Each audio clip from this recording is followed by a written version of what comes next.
Juan Calvino nació el 10 de julio de 1509 en Noyon, en la provincia francesa de la Picardía, a unos 100 kilómetros al norte de París. Y en agosto de 1523 partió hacia París para continuar allí sus estudios.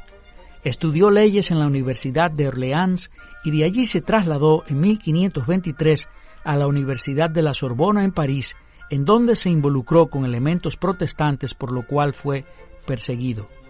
Luego de su huida de París, Calvino fue a su ciudad natal, Noyon, donde renunció a los beneficios eclesiásticos que recibía por mediación de su padre desde hacía tiempo. De allí partió a Angoulême para comenzar a bosquejar lo que habría de ser su obra magna, la institución de la religión cristiana. Finalmente se establece en Basilea en 1534 a 1536, donde publica su primera versión de las instituciones en marzo de 1536, redactada en latín. Esta versión original de las instituciones consta de 516 páginas. Pasaría por 7 revisiones en los próximos 23 años hasta alcanzar en 1559 el tamaño que actualmente tiene. La primera versión constaba de 6 capítulos, los primeros 4 acerca de la ley, el credo, el Padre Nuestro y los sacramentos, y los 2 últimos acerca de la posición protestante sobre los falsos sacramentos y la libertad cristiana. La última versión revisada de estas publicaciones en 1560 constaba de 80 capítulos.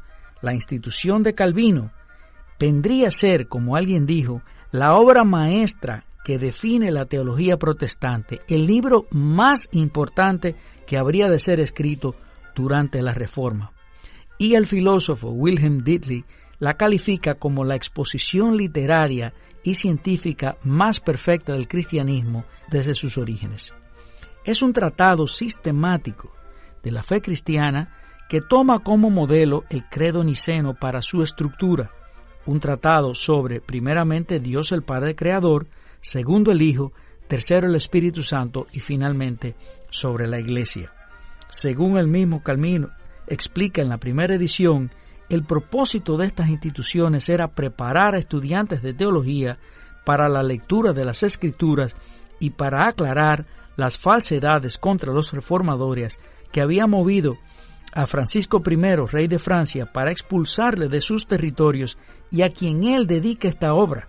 En 1541 la tradujo al francés, un francés tan hermoso y pulido que Calvino ha venido a ser conocido posteriormente como el padre del francés moderno, del mismo modo que Lutero, por su traducción de la Biblia, así llamado el padre del alemán moderno.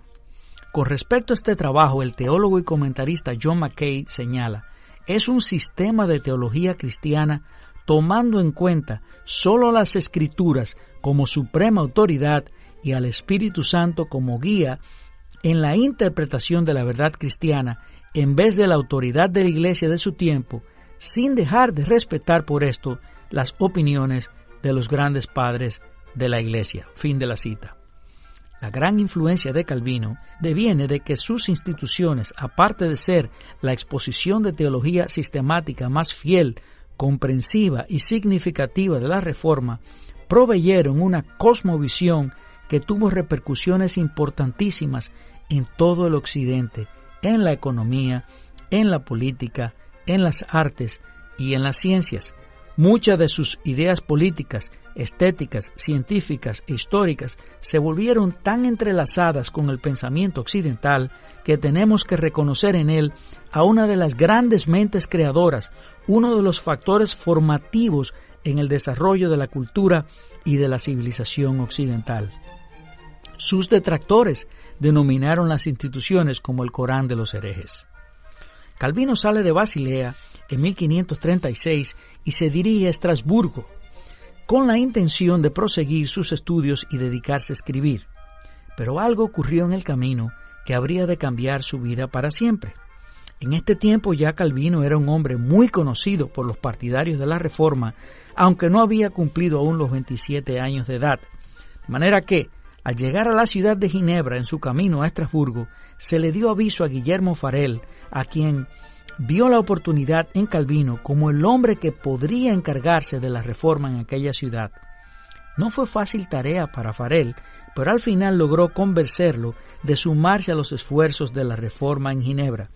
Y esto lo relata Calvino de la siguiente manera, cito: Guillermo Farel me detuvo en Ginebra, no tanto por su consejo o exhortación, como por una imprecación terrible, la que sentí como si Dios desde el cielo hubiera puesto sobre mí su poderosa mano para aceptarme. Y en cuanto supo que mi corazón deseaba dedicarme a mis estudios privados, por lo cual quería mantenerme libre de otros compromisos, y al darse cuenta que nada lograría con sus súplicas, procedió en pronunciar una imprecación diciendo que Dios maldeciría mi retiro y la tranquilidad para estudiar que estaba buscando si me retiraba y me negaba a cooperar cuando era tan urgente la necesidad.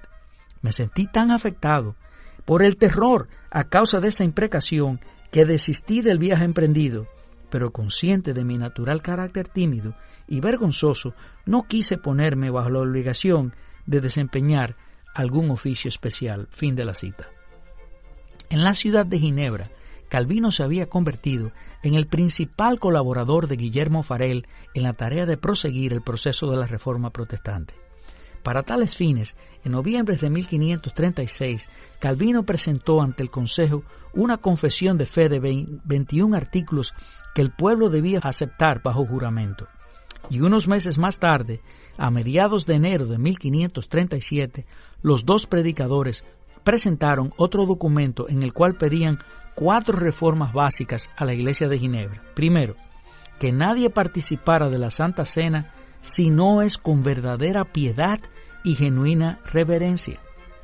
Cito: por tal razón, y a fin de mantener la integridad de la Iglesia, es necesaria la disciplina, decía Calvino. También pedía que la Cena del Señor se celebrara con más frecuencia. El segundo punto es que se reformaran las leyes concernientes al matrimonio según la palabra de Dios. Y cito, diciendo, ya como él decía, que el Papa ha confundido de tal modo dictando decretos a su antojo. Fin de la cita. El tercer punto de reforma que él pedía era que los niños fueran catequizados, es decir, enseñados por sus padres, y que en ciertas ocasiones del año comparecieran ante los pastores para asegurarse de que realmente estaban aprendiendo la palabra de Dios.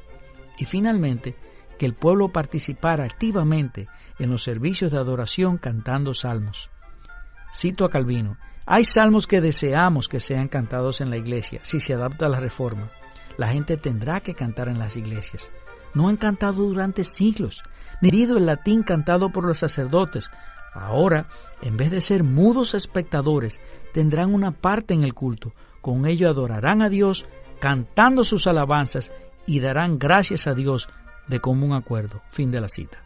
A pesar del impacto inicial del ministerio de Calvino, el pueblo de Ginebra volvía a la vida que había abandonado. En Ginebra, al igual que otras partes de Suiza, la vida de inmoralidad era evidente. Borracheras, juegos, en fin, todos aquellos valores a los que Calvino aspiraba que este pueblo renunciase. Su gobierno de vuelta a la moralidad representó una tensión con este estilo de vida. La tensión llegó a tal punto que el Consejo de la ciudad ordenó a Farel y a Calvino que dejasen de predicar, pero ambos desobedecieron la orden y se negaron a administrar el sacramento a los transgresores, por lo que el Consejo decidió expulsarlos de Ginebra. Y fue así como el 25 de abril de 1538, Calvino y Farel abandonaron la ciudad de Ginebra. A esta retornaría luego de un exilio en Estrasburgo, en donde conoce a su esposa Idelette en 1541, a petición de la misma ciudad para nunca más abandonarla. Muchos protestantes que escaparon de Francia, de Escocia y de Inglaterra huyeron hacia la Ginebra de Calvino.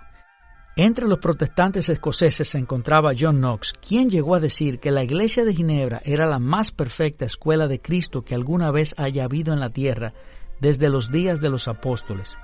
Durante su estadía allí, Knox formó parte de un equipo que finalmente publicó la llamada Biblia de Ginebra. Para el pueblo de habla inglesa, fue la primera Biblia con notas teológicas al margen, muchas de las cuales no eran más que una extensión del ministerio de la predicación de Calvino. Esta vino a ser la versión predominante entre los puritanos ingleses por los próximos 100 años y fue la Biblia que los peregrinos del Mayflower llevaron consigo a América. Por otra parte, Ginebra se convirtió en una escuela de preparación de líderes. La Academia de Ginebra se estableció en 1559 y para el tiempo en que el sucesor de Calvino, Teodoro Beza, se retiró, se habían entrenado unos 1,600 hombres para el ministerio. De igual manera, inspirados por la visión de Calvino, Ginebra se convirtió en un núcleo misionero sumamente importante. De acuerdo con un registro de la época, entre 1555 y 1562, unos 88 hombres fueron enviados al campo misionero, pero ese número no parece reflejar la realidad, ya que solo en 1561, probablemente, no menos de 142 personas salieron a las misiones. Debido a que algunos de ellos sufrieron el martirio, la Academia de Ginebra llegó a ser conocida como la Escuela de la Muerte de Calvino. Ese esfuerzo evangelístico produjo resultados sorprendentes, sobre todo en Escocia, como con John Knox, como dijimos, y en Francia. En 1555 solo había una iglesia reformada organizada en Francia. Durante la década de 1560, más de 2 millones de franceses pertenecían a tales iglesias en una población de unos 20 millones. También se enviaron misioneros al Brasil a partir de 1555, pero la obra allí fue sumamente difícil por el estado barbárico de sus habitantes. Abraham Kuyper hace la siguiente observación acerca de Calvino: no quiero quedarme detrás de nadie en mis alabanzas de la iniciativa heroica de Lutero. Fue en su corazón, más que en el corazón de Calvino, donde se peleó el conflicto amargo que llevó a la brecha histórica. Lutero puede ser interpretado sin Calvino, pero no Calvino sin Lutero. En gran medida, Calvino entró en la cosecha de lo que el héroe de Wittenberg había sembrado. Pero cuando se hace la pregunta, ¿quién tuvo el entendimiento más claro del principio reformador? Lo elaboró más completamente y lo aplicó de una manera más extensa. Entonces la historia señala al pensador de Ginebra, es decir, Calvino, y no al héroe de Wittenberg, es decir, Lutero, hasta donde podía. Lutero seguía apoyándose en el punto de vista romano acerca de los sacramentos y en el culto romano, mientras Calvino era el primero en dibujar la línea que se extiende inmediatamente de Dios al hombre y del hombre a Dios. Fin de la cita. Calvino expiró a la edad de 54 años en mayo de 1564 en los brazos de Teodoro Beza, su sucesor. Y hasta aquí llegamos, queridos amigos, a otra entrega del programa Historia de la Iglesia.